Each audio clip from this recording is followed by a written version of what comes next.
Que le nom du Seigneur soit béni. Alléluia. Notre Seigneur est digne de recevoir toute notre louange. Alléluia.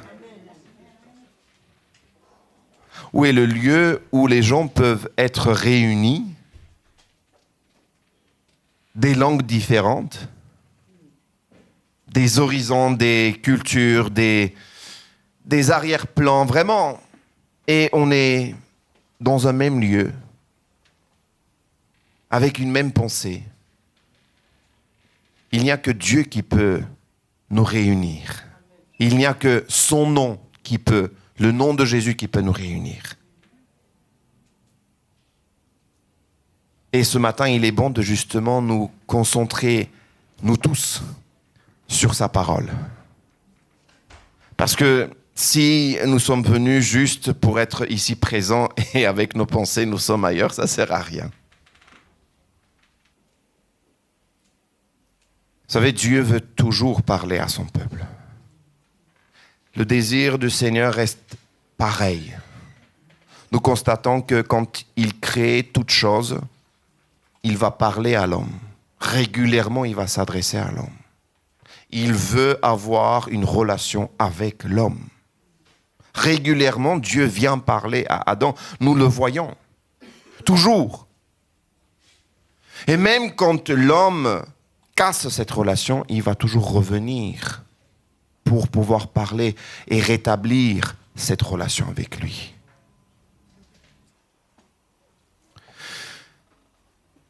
Je voudrais ce matin vous poser une question avant de continuer. Qui sont les personnes qui aimeraient avoir une maison? Là, je vois des mains. Si c'était possible, il y a peut-être les pieds aussi qui vont. La maison de Dieu, alléluia. Qui voudrait avoir une maison? Ah, ben tous, non? Ça fait quelque temps, mes filles me réclament, papa, quand est-ce qu'on va avoir une maison? Je dis, écoute, crois seulement, continue à prier. Le miracle existe. Et vous savez, quand nous parlons de la maison, c'est comme si on est arrivé au bout, enfin, on a réussi quelque chose, on a atteint un niveau, nous avons une maison. Surtout ceux qui arrivent à construire une maison. Ceux qui achètent un terrain, qui vont voir l'architecte, qui dessinent et qui veulent construire une maison. Mais vraiment, c'est quelque chose, c'est un plaisir. Enfin, je n'ai pas connu encore. Mais j'ai des amis, j'ai des personnes qui ont déjà fait. Et quand ils font ça plusieurs fois, c'est encore... Quelle joie, quelle satisfaction. On arrive à construire une maison. Et je crois que en tant qu'humain, en tant qu'adulte quelque part, nous savons que pour construire une maison, qu'on le veuille ou pas, il faut aussi savoir le faire. On ne peut pas construire n'importe comment, n'importe où. Et parfois, nous voyons des maisons qui sont construites, qui sont inachevées, ou bien qui sont construites, qui tombent. Moi, je faisais des recherches pour préparer mon message. J'ai vu des maisons, mais des belles maisons. Mais vraiment, si vous voyez ces maisons, vous cherchez sur Internet, vous allez voir des maisons qui sont très belles, voire même des châteaux, mais à moitié tombés, à moitié coulés, à moitié liquéfiés, à moitié c'est rentré dans la terre. Pourquoi? Parce que à la base, le travail n'a pas été fait correctement. Donc, il ne suffit pas juste vouloir avoir une maison et construire une maison. Il faut aussi bien construire, n'est-ce pas? Je ne suis pas un spécialiste, même si j'ai travaillé dans le bâtiment. Mais je crois qu'il ne faut pas être un spécialiste pour réaliser qu'il y a un minimum de fondation, il y a un minimum de travail à faire avant de poser les pierres. Je voudrais proposer ce titre pour ce matin qui est « Construire pour durer ». Nous allons lire un passage dans Luc chapitre 6, versets 46 à 49. C'est Jésus qui parle, il dit « Pourquoi m'appelez-vous Seigneur, Seigneur, et ne faites-vous pas ce que je dis? Je vous montrerai à qui ressemble tout homme qui vient à moi et qui entend mes paroles et les met en pratique. Luc 6, 46 à 49. Il est semblable à un homme qui, bâtissant une maison, a creusé profondément et a posé le fondement sur le roc. Une inondation est venue et le torrent s'est jeté contre cette maison sans pouvoir l'ébranler, parce qu'elle était bien bâtie. Mais celui qui entend et ne met pas en pratique est semblable à un homme qui a bâti une maison sur la terre, sans fondement. Le torrent s'est jeté contre elle, aussitôt elle est tombée, et la ruine de cette maison a été grande. Seigneur, je prie pour ta parole. Je prie que tu puisses nous parler à travers ta parole. Je prie que tu puisses parler à travers ma bouche. Seigneur, je te demande de m'utiliser. Utiliser, Seigneur, ce que j'ai préparé et que, Seigneur, vraiment, que ça soit toi qui t'adresses, Seigneur, à nous tous. Je ne veux pas, Seigneur, parler de moi-même, de ma part. Seigneur, que ce que nous entendons, Seigneur, vient de toi. Et si ce n'est pas de toi, Seigneur, que nous puissions discerner et mettre de côté et que nous puissions prendre seulement ta parole. C'est au nom de Jésus que je te prie. Le roc. Et quand je faisais les recherches, j'ai vu que régulièrement, on va aller dans les profondeurs pour aller atteindre un endroit où c'est beaucoup plus stable pour pouvoir couler la fondation, le béton et après construire. C'est-à-dire qu'il y a vraiment un travail à faire avant de construire, de poser les pierres. Le Seigneur compare sa parole à un roc.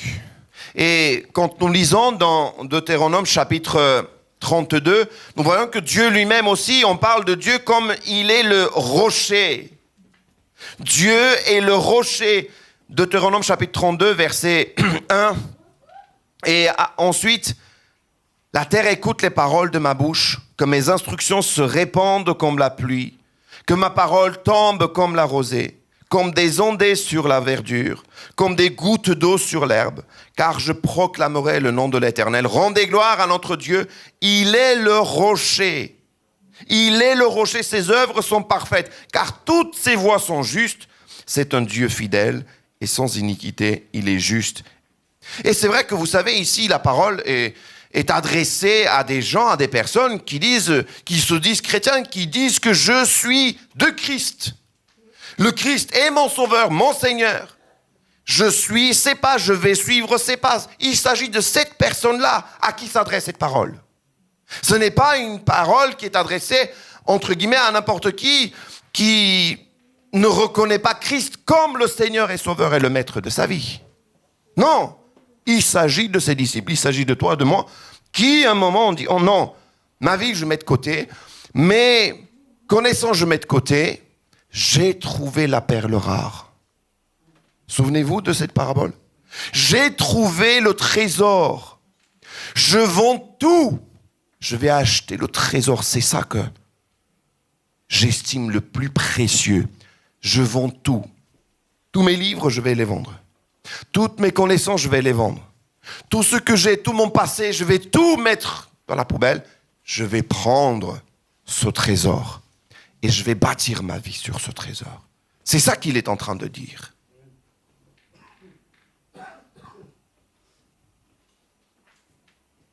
Comme Paul parle de Jésus, et quand il parle de la fondation, il dit dans 1 Corinthiens chapitre 3, il dit ces paroles, il dit « Selon le don que Dieu m'a accordé, j'ai travaillé comme un bon entrepreneur et posé les fondations. Maintenant, un autre bâtit dessus. » Un autre bâtit dessus, mais il faut que chacun prenne garde à la manière dont il bâtit.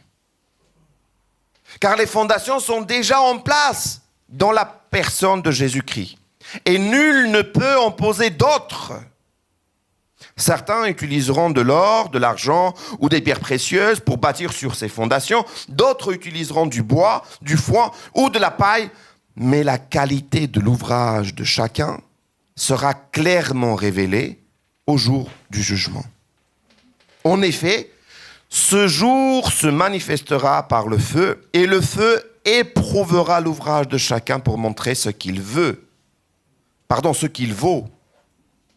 Si quelqu'un a édifié un ouvrage qui résiste au feu, il recevra une récompense. Par contre, si l'ouvrage est brûlé, son auteur perdra la récompense. Cependant, lui-même sera sauvé, mais s'il avait passé à travers les flammes d'un incendie, juste passé par le feu, juste à juste, pas de récompense. Vous me diriez, c'est déjà mieux que ne pas passer. C'est déjà mieux que déjà rentrer, c'est déjà mieux, c'est déjà pas mal.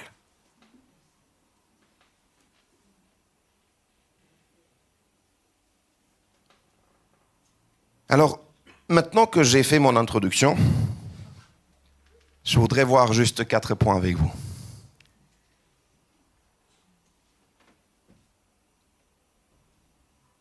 Premier point que j'aimerais voir avec vous, c'est la nécessité de bonnes fondations. Ce qui est nécessaire, c'est qu'il y ait une bonne fondation. Le Seigneur nous dit, il est semblable à un homme qui bâtit sa maison, qui va creuser profondément et va poser le fondement sur le roc. Vous savez, je me dis parfois que quand nous construisons, il faut qu'on ait à l'idée que un jour, tôt ou tard, la pluie vient, tempête arrive, tôt ou tard, tu le veuilles ou pas, chrétien ou pas, torrent arrive, tremblement de terre, les choses viennent sans te demander. Tu ne veux pas, ça arrive, ça tombe. Tu ne veux pas attraper le virus, mais par contre, tu vas attraper la bonne santé, c'est pas attrapable. Il faut faire des efforts. Je me dis, parfois, on oublie que cette maison qui est construite, cette vie que nous avons, c'est une maison et c'est une vie qui, tôt ou tard, va rencontrer l'épreuve. Et il vaut mieux que la maison soit bien construite sur les bonnes fondations. Là, j'ai une concurrence ici. Il y a une concentration vers ici. Il y a un enfant qui est là. Mais restez avec moi, s'il vous plaît. Faites des efforts. Suivez le message.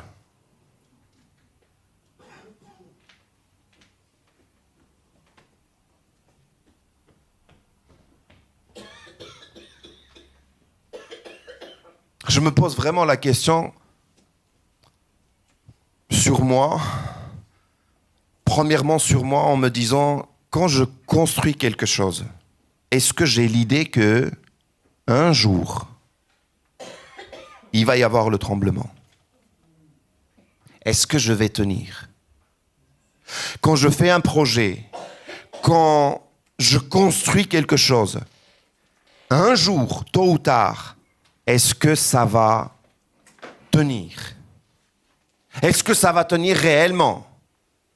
C'est ça la question que je dois me poser. Et je me dis, ce que je fais, il vaut mieux que ce que je fais soit dans la volonté de Dieu. Sinon, ça ne sert à rien ce que je fais.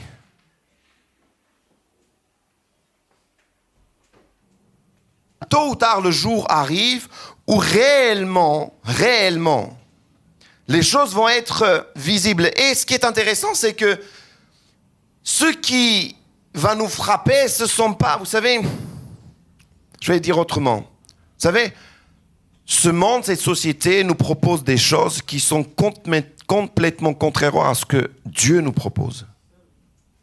Ce que le Seigneur nous propose, ce que le Seigneur nous dit, c'est bien contraire. C'est même pas cohérent quelque part avec le monde que nous vivons aujourd'hui. Je vais vous prendre des exemples. Ce monde nous dit, sois le premier, même si tu écrases les autres, sois le premier, va, avance. Tu tapes sur tout le monde, tu écrases et vas-y, avance. Le Seigneur nous dit, ce sont les humbles. Mets-toi à genoux. Ce sont les humbles, ce sont ceux qui vont humilier, ceux qui vont s'humilier, ceux qui vont réellement devant le Seigneur. C'est ceux-là que le Seigneur va élever. Tu dis, Seigneur, attends, tu veux que je m'humilie et après tu vas m'élever, mais c'est quoi le truc là? Comment ça tu veux que je m'humilie? Oui, c'est ce que je veux. C'est ce que je te demande. C'est pas ça le monde que demande. Le monde te demande complètement autrement. Dès qu'on te dit quelque chose, rajoute, dis autrement. Quelqu'un disait, c'était les bonnes, c'était quoi déjà? Pour Nouvel An, on va prendre des bonnes résolutions.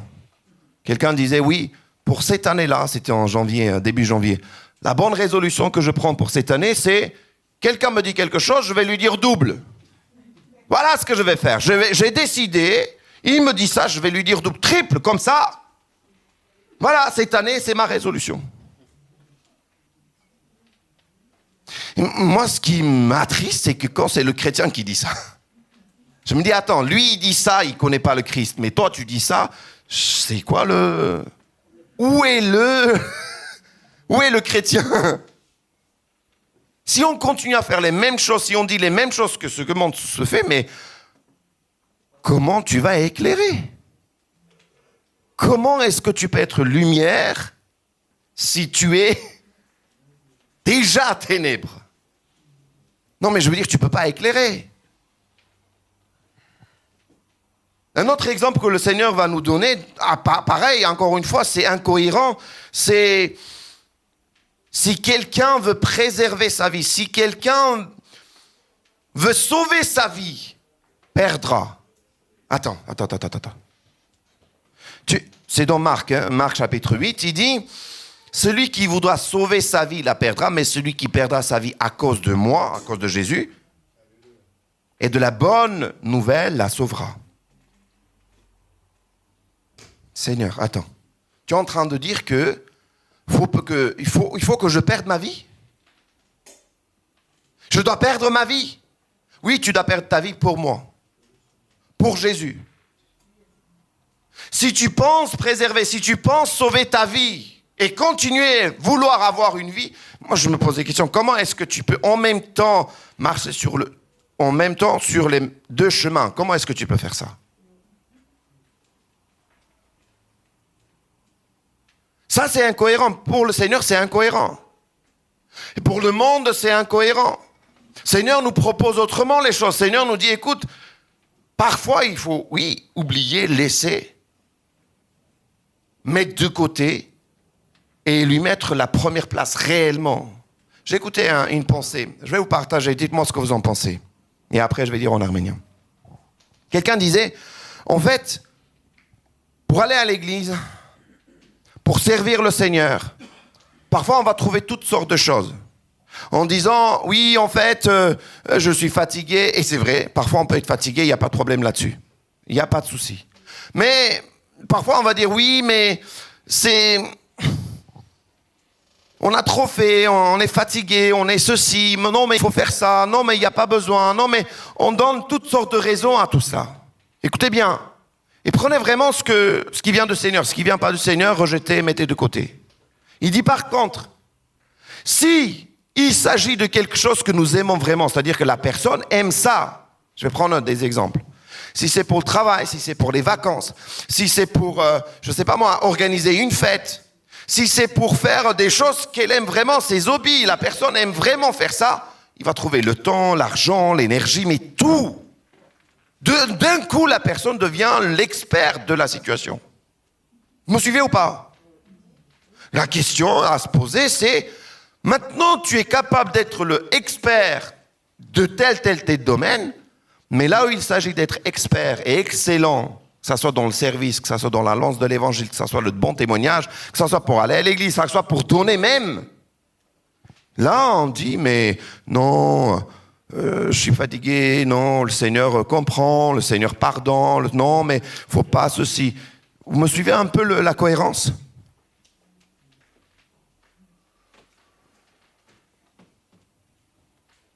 Et on oublie que la première place, la première chose, ce qu'il faut faire, c'est-à-dire oublier toute chose, c'est lui qu'il faut suivre d'abord.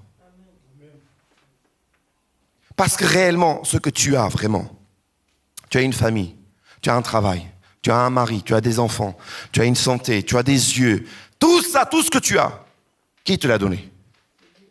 Dieu. Et toi, et moi, je parle à moi-même, et moi, je me dis, bon, je profite de ce que tu m'as donné, toi, au second plan. Vous me suivez ou pas? Il y a un oui ici. Non, mais je ne vous oblige pas. Hein.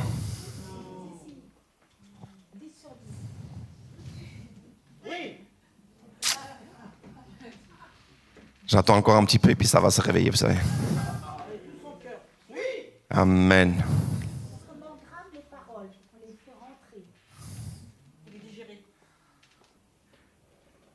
Donc, creuser la nécessité de bonnes fondations, de bien creuser, de creuser profondément. Et notre fondation, c'est Jésus. Et c'est là que j'aimerais vraiment mettre l'accent. C'est Jésus qui est notre fondation. Vous savez, nous pouvons avoir peut-être de l'extérieur l'image que, allez, on a construit quelque chose, on a voulu construire quelque chose, il y a des bonnes valeurs, il y a des bonnes choses. Vous savez, je pense que l'histoire nous montre que beaucoup ont essayé de construire quelque chose. Même une société, un pays, peut-être plusieurs nations. Là, je vais prendre l'exemple des temps de communisme. Plusieurs décennies, au moins 7 décennies, ils ont essayé de construire, ils ont essayé de faire quelque chose, et ils ont pris même des valeurs bibliques, ils ont même essayé de faire des choses, mais en réalité, écoutez bien, ça n'a pas duré. Tôt ou tard, ça va s'écrouler. D'autres ont essayé de construire quelque chose en disant 1000 ans, il y aura la paix. On va supprimer les personnes qui nous font, entre guillemets, qui ne sont pas d'accord avec nous, ou bien nous ne sommes pas d'accord avec eux, c'est plutôt comme ça. On va les supprimer, on va les tuer, et on va être que entre nous. On va essayer, plusieurs sociétés, encore une fois, plusieurs personnes ont pensé qu'en faisant ça, ils vont réussir. Mais ça, c'est de la façade. Ça ne va pas durer, les amis. Parce que, en réalité, les bonnes fondations, c'est Jésus, c'est le Créateur. C'est lui qui est le rocher. C'est sur lui qu'il faut bâtir. Et pas sur ce que nous pensons bien, sur ce que nous trouvons juste. Non. Sur sa parole. Il dit, ma parole, celui qui écoute et qui met en pratique. Et en fait, il dit, vous m'appelez Seigneur. Ça sert à quoi de m'appeler Seigneur si vous n'écoutez pas? Écoutez, mais vous ne faites pas ce que je vous dis. C'est intéressant ce qu'il dit. Ça sert à quoi? Arrête de l'appeler Seigneur, arrête de l'écouter si tu ne le fais pas. Je continue rapidement. Je voudrais vraiment vous laisser ces pentes sur votre cœur. On a besoin de faire aussi des choix importants, des bons choix. Il y a, vous savez, le travail de creuser et de creuser profondément. Et je lisais encore des phrases qui disaient que, en réalité, ce n'est pas parce qu'aujourd'hui tu as, entre guillemets, les choses faciles que toute ta vie, ça sera facile. Il vaut mieux peut-être, à un moment donné, faire des efforts pour pouvoir peut-être aussi profiter de ce que tu as fait des efforts aujourd'hui. Si tu ne fais pas les efforts, si tu ne creuses pas aujourd'hui, tu ne peux pas espérer que ta maison va durer.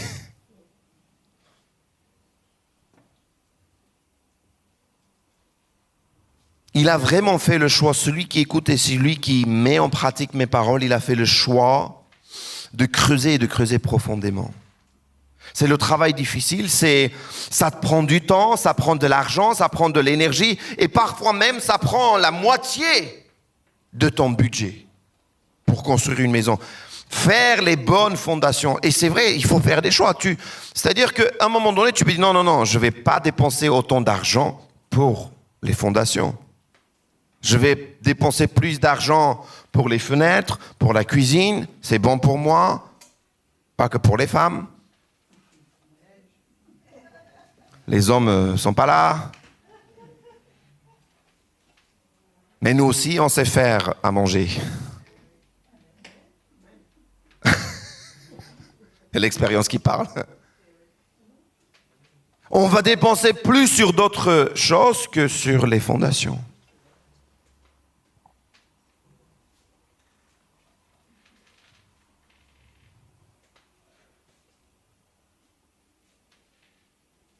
Est-ce que je veux juste montrer de l'extérieur que je suis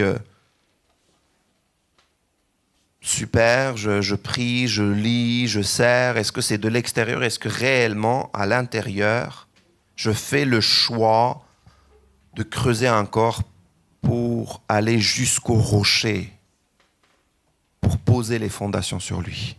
C'est la question, en fait. Quels sont les choix que je fais?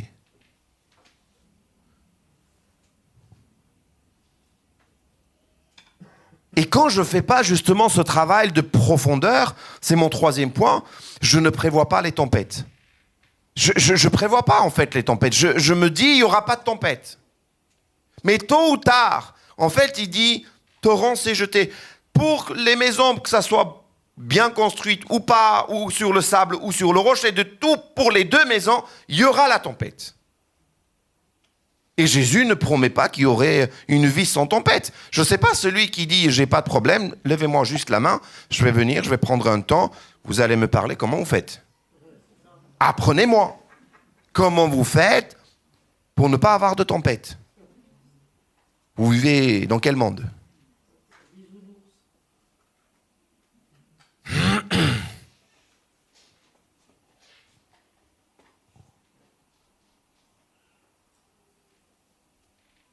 Et même, vous savez, quand il y a des signes qui sont visibles, comme dans une maison, parfois on fait comme si on ne voit pas ces choses, qui sont des signes que non, mais fais attention, quand la tempête arrive, ça ne va pas tenir. Vous savez, dans une maison, on peut voir des choses. Là, je vous parle de la maison. Il y a des fissures, il y a des moisissures, il y a des choses qui sont visibles. Et quand tu les vois, tu te poses des questions. L'isolation, enfin, l'aération, il y a des choses que tu te poses des questions. En fait, cette maison, s'il y a un problème, s'il y a quelque chose qui arrive, ça ne va pas tenir. Et je me dis, si pour une maison, on est capable de discerner ces choses-là, pourquoi nous, en tant que chrétiens, on n'est pas capable de discerner que là, si tempête arrive, je ne tiens pas. Je ne vais pas tenir. Si l'épreuve arrive, je ne vais pas tenir. Écoutez bien, la tempête est arrivée sur la vie de Job. Job a tenu. Job, c'est l'exemple peut-être ultime dans la parole de Dieu que nous pouvons voir dans sa vie. Il y a eu des épreuves. Il y a eu toutes sortes d'épreuves. Ses enfants, peut-être sa réputation, sa richesse, peut-être même son épouse, sa santé, tout s'est écroulé. Mais lui, il a tenu bon. Lui, il a duré. Pourquoi ? Parce qu'il est resté intègre. Et cette intégrité, réellement comprend le fait qu'il est resté fidèle, uni au rocher, à celui qu'il avait appelé, à celui avec qui il avait une intimité, une communion. Je me dis parfois, quand nous regardons, vous savez, quand on essaye de défaire les maisons, ou quand, je ne sais pas si vous avez déjà remarqué, on essaye de bouger une maison, en fait, c'est comme si le béton et le rocher ou la terre, là où ça a été coulé, c'est comme si ça fait un. C'est tellement bien fait que ça devient un. On est unis avec. C'est pour ça que ça tient. Et je me dis, à quel moment on est réellement unis avec le Seigneur, que quand la tempête, quand l'épreuve arrive, je tiens bon. Je ne vais pas chavirer. Quand on me critique, quand on m'encourage, ça y est, ça sort les émotions, j'ai la joie, je suis bien. Mais quand on me dit « Ok, quelque chose ne va pas », ça y est, je suis abattu. Je ne vais pas bien. Je suis perdu limite. Je ne sais plus où est-ce que je me trouve. Quand on m'élève, quand on me dit des bonnes choses, j'ai la joie, super. Mais à quel moment est-ce que je peux rester stable, fidèle?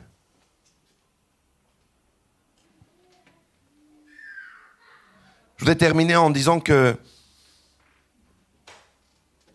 il n'est jamais trop tard quelque part. On peut reconstruire. On peut recommencer.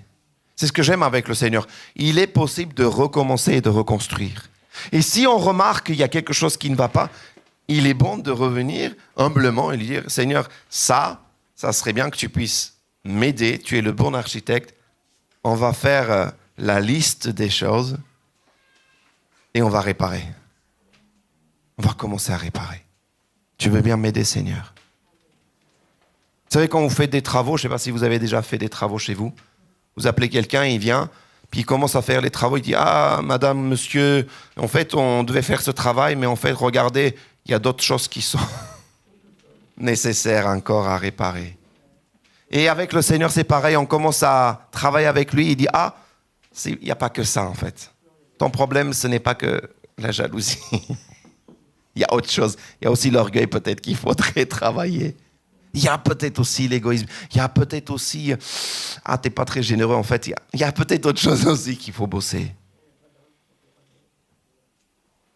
Ah, tu es trop, tu critiques trop, tu parles trop mal des autres. Il y a peut-être ça aussi qu'il faut travailler. Peut-être ta langue, il y a certaines choses, non, on creuse encore un petit peu, on découvre des choses.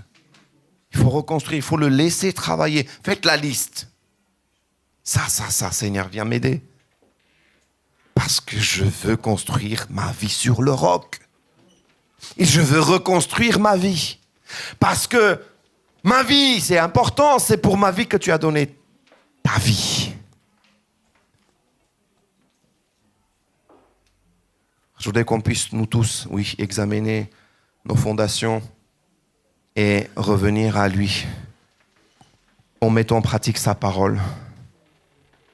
Et reprendre exemple de lui. Et nous rappeler que nous l'appelons Seigneur, Seigneur, ce n'est pas pour rien. Nous l'appelons Seigneur et Maître. Si nous ne faisons pas ce qu'il nous dit, ça ne sert à rien qu'on l'appelle Seigneur. Si nous l'appelons Seigneur, et pas seulement Sauveur, Seigneur aussi, il est bon de nous soumettre à sa volonté et faire sa volonté. Amen. Amen, les amis. Que le Seigneur bénisse sa parole. Que le Seigneur te bénisse. Alléluia. Amen.